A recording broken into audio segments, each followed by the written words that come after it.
Je n'en peux plus. Je vais jamais y arriver.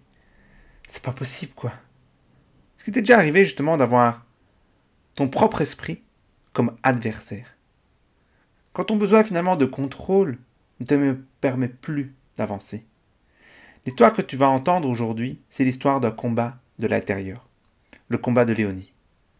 Il y a quelques années, son impossible à elle, c'était de s'imaginer vivre loin des murs de l'hôpital, où elle se rendait 2 à 5 fois par semaine. Son corps était devenu un champ de bataille, et son mental, un général impitoyable. Elle était prisonnière de ses comportements de contrôlante. Pourtant, elle a fait un choix. Le choix de trouver la liberté en lâchant prise. Facile? Pas si sûr, surtout quand on a des habitudes bien ancrées. Aujourd'hui, Léonie ne vise plus la survie. Elle vise la ligne d'arrivée d'un marathon. Son histoire, c'est la preuve que rien n'est définitif et que ton mental, c'est comme un élastique. Tu peux l'étirer au-delà de ce que tu crois possible. Alors, comment passe-t-on d'une chambre d'hôpital à une préparation marathon? La réponse est juste derrière ce micro. Est-ce qu'il t'est déjà arrivé d'avoir des douleurs comme ça qui apparaissent sans prévenir? Ou de te dire, hmm, merde alors, je me sens super bien. Comment ça se fait? Je suis dans un état d'euphorie et là, ça risque de retomber. Ça t'est déjà arrivé? Moi, je voulais te partager mon histoire. Une histoire que j'ai vécue et que je me suis dit, tiens, ça peut être intéressant pour toi. Toi qui as peut-être des douleurs comme ça chroniques qui reviennent et que tu te demandes, mais pourquoi? Qu'est-ce que ça fout là? Alors, comme tu le sais sans doute, il y a quelques années d'ici, j'étais blessé. Je préparais un marathon en moins de 3 heures et toujours au lendemain, je ne savais plus marcher. Et donc, du coup, premier instinct, c'est de se dire, je vais aller voir des médecins. Parce que comme ça, les médecins vont pouvoir donner des réponses, parce que j'ai mal à mes hanches, euh, justement pour voir comment est-ce que je peux recommencer à courir. Et là, j'ai des habits différents et donc je me dis, je vais continuer à aller faire des examens au niveau des hanches pour voir un peu plus. Sauf qu'il y a des jours où je vais bien et des jours où je vais beaucoup moins bien. Et les jours où je vais bien, je te donne un exemple, ben, je marche jusqu'à mes épaules, tout va bien, je marche, je vais faire même des balades avec mon chien, nickel, mes hanches me font pas mal, je me pose même la question de me dire, est-ce que, est-ce que je ne recommencerai pas à travailler ou est-ce que je ne recommencerai pas à courir? Et dès que cette pensée-là arrive, boum, j'ai de nouveau mal. Putain, c'est bizarre. Mais je continue mon train de chemin, mon bonhomme de vie, et un jour, je pars à Bruges, à 2 heures de route de chez moi. Et là, tout va bien. Ce jour-là, je me lève, nickel, je marche, tout va bien, je prends la voiture, je démarre, je fais un arrêt, je prends un café, tout va bien, nickel, je suis hyper content.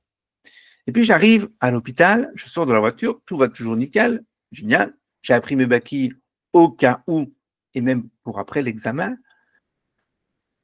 Et là, j'arrive devant la porte d'hôpital, je passe la porte d'hôpital, et là, mes jambes se verrouillent complètement. Plus possible de bouger, en fait. Et là, je suis obligé de prendre mes béquilles pour justement pouvoir continuer à mouvoir. Et je me dis, mais c'est quoi ce bordel? C'est quand même pas normal. On vient de passer d'un mec qui va super bien, qui se pose même, qui, je me posais même la question de me dire, mais comment ça se fait que je suis en maladie? Je vais bien, j'arrive à marcher et tout va bien. À au mec qui ne sait plus marcher. Et en fait, ça m'est arrivé aussi quelques temps après avoir été à cet hôpital. J'avais juste pas très bien compris ce qui m'arrivait. Je me dis, ok, c'est un cas isolé.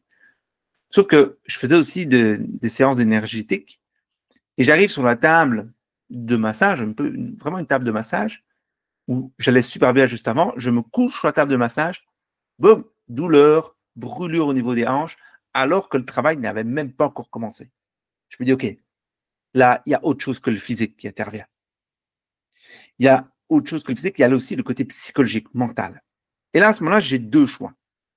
Soit je subis et je me dis, OK, j'ai mal, les docteurs ont raison, je rationalise les choses, j'écoute les professionnels de la santé qui sont extrêmement bons et, bah, OK, je dois me faire opérer, c'est comme ça.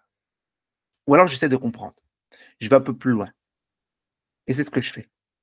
Je me dis, OK, c'est quoi la pensée que j'ai eue juste avant qui a fait que j'ai créé ce mal? C'est quoi ce que je vais te faire dans la dernière heure qui fait que j'ai peut-être verrouillé mes hanches? Ça me permet de comprendre l'origine. Et en fait, j'ai compris l'origine, que c'était la perte de contrôle.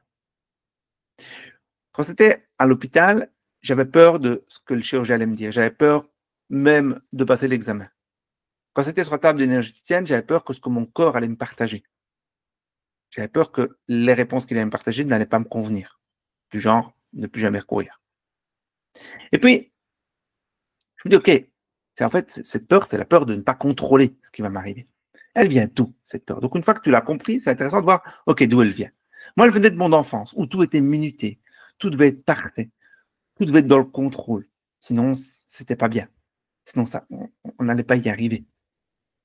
Donc, une fois que tu as compris, tu as identifié les pensées, ce que tu penses, qu'est-ce qui est lié à ton ressenti. Donc, moi, c'était vraiment la perte de contrôle. Donc, tu as compris l'origine, que tu as compris d'où ça venait, c'est pas terminé. Parce que finalement, là, tu as toujours la douleur. OK? Là, du coup, on va estomper la douleur. On va la faire, on va la calmer. Alors, pour ça, je vais te partager 3 outils. Le premier, c'est de respirer dedans. C'est de désamorcer ce qui se passe dans ta tête. OK? Donc, de respirer dans ta douleur. Je te donne un exemple. Moi, je courais, lors de ma reprise, je courais autour d'une salle de 20 mètres carrés, dans une salle de 20 mètres carrés plutôt. Et quand j'avais mal, ben, je respirais dedans. Respirais dedans. Et je me concentrais pour respirer dedans, pour l'accueillir totalement, pour dire, OK, la douleur, j'écoute, j'ai compris. OK? Et là, j'essaie de comprendre, OK, c'est quoi que j'essaie encore de contrôler? Où est-ce que je peux lâcher prise? Et là, bizarrement, ma douleur commençait à s'apaiser. Parce que, pourquoi? Parce que tu écoutes en fait ton corps. Et ton corps, lui, tu sais ce qu'il veut, c'est t'envoyer des messages et voir si tu l'écoutes. Si tu ne l'écoutes pas, il va augmenter ton seuil de douleur. OK? C'est pareil si tu es en course à pied, que tu es à 20 km de ta course et qu'il t'en reste 10 à faire ou même qu'il t'en reste 80 à faire, t'écoutes pas ce que ton corps te partage, tracasse pas qu'il va te mettre des bâtons dans les roues. Pourquoi? Parce qu'il veut te faire passer des messages. Si tu forces, peut-être que tu vas arrêter de ressentir, mais il reviendra plus tard, c'est sûr. Alors, le deuxième outil, donc le premier outil, c'était respirer dedans. Le deuxième outil, c'est de recadrer ton attention. Ça veut dire quoi? Ça veut dire que moi, quand j'étais sur la table énergétique, j'avais peur des réponses que allait m'apporter euh, mon corps, ou alors j'étais dans les examens pour différents examens médicaux, pour ma hanche, c'est de me dire, OK, j'avais peur des mauvaises nouvelles. Et en fait, j'ai redirigé mon attention plus sur le côté, OK, c'est quoi mon objectif? C'est quoi mon objectif de faire cet examen-là? OK, mon objectif principal, c'est de voir comment est-ce que je peux faire, comment est-ce que je pourrais collecter des données pour pouvoir recourir plus tard.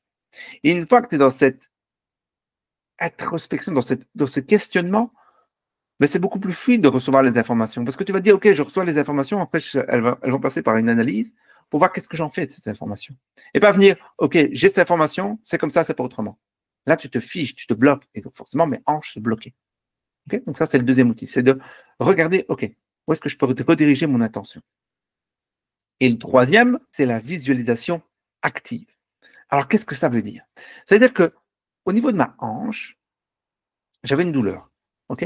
Cette douleur, tu peux lui donner une forme, une couleur, une texture qui va justement te permettre de la visualiser. OK? Moi, c'était une boule rouge au niveau de la hanche. OK? Après avoir fait cela, ce que tu peux faire, la puissance de ton mental, tu peux modifier cette boule rouge. Et moi, je la liquéfiais. Donc, ça veut dire que je prenais le temps de ressentir cette boule rouge, de la voir, de voir qu'elle était solide, qu'elle était dure, qu'elle me faisait mal, qu'elle était peut-être même pointue.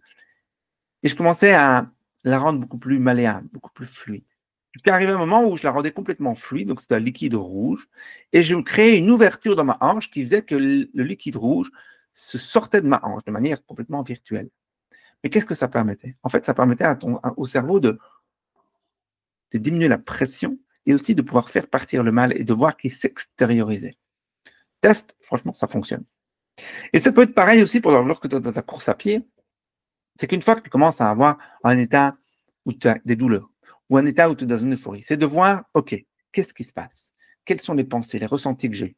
Tu es dans un état d'euphorie, c'est qu'il s'est passé quelque chose. Et c'est de voir, OK, dans ma programmation, qu'est-ce qui fait que j'étais dans cet état d'euphorie? Par exemple, c'est peut-être été que tu as une super vue.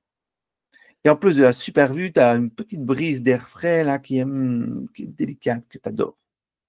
Et la troisième chose, c'est peut-être que Tu écoutes une super musique qui te rappelle des souvenirs incroyables. Eh bien voilà, tu sais ce qui t'a fait connecter à l'euphorie. Mais pareil pour la douleur. Peut-être qu'au moment où tu as la douleur, c'est peut-être parce que tu as mal mangé, que tu t'es posé 1000 questions et que tu t'es dit: «Ah OK, j'ai mal mangé» et donc la pensée a créé cette douleur. OK? Génial. Alors, qu'est-ce que ça veut dire tout ça, finalement? C'est-à-dire que la douleur ou même l'euphorie, c'est un message que t'envoie ton inconscient.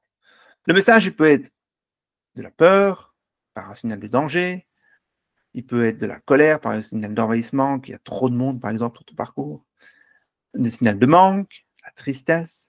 Mais ici, tu peux être dans le côté plus de la joie, de l'euphorie, de l'excitation, de la motivation, de la détermination, du courage. Donc, chaque petite chose que ton corps t'envoie comme signaux, comme ressenti, tu peux les prendre comme un message. Ici, je t'ai parlé beaucoup de messages de douleur, mais ça peut être aussi des messages d'euphorie. Et c'est de savoir, c'est d'apprendre à écouter ces messages, c'est d'apprendre à développer son intelligence émotionnelle. Et comment on fait ça? Première chose, c'est qu'on écoute ses ressentis. Deuxième chose, on comprend d'où elles viennent. Et troisième chose, on agit dessus, on choisit.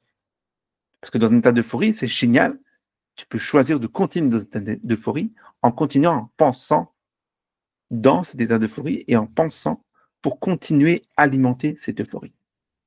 Alors la question, c'est pas de savoir si ce que je dis est juste ou pas, c'est à savoir est-ce que tu es prêt à écouter ton corps.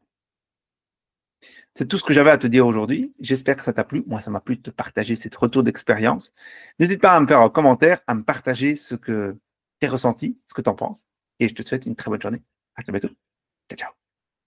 Tu viens de prendre connaissance d'une histoire, acquérir un nouvel outil, te prouver que tout était possible. Alors je te remercie pour cette écoute.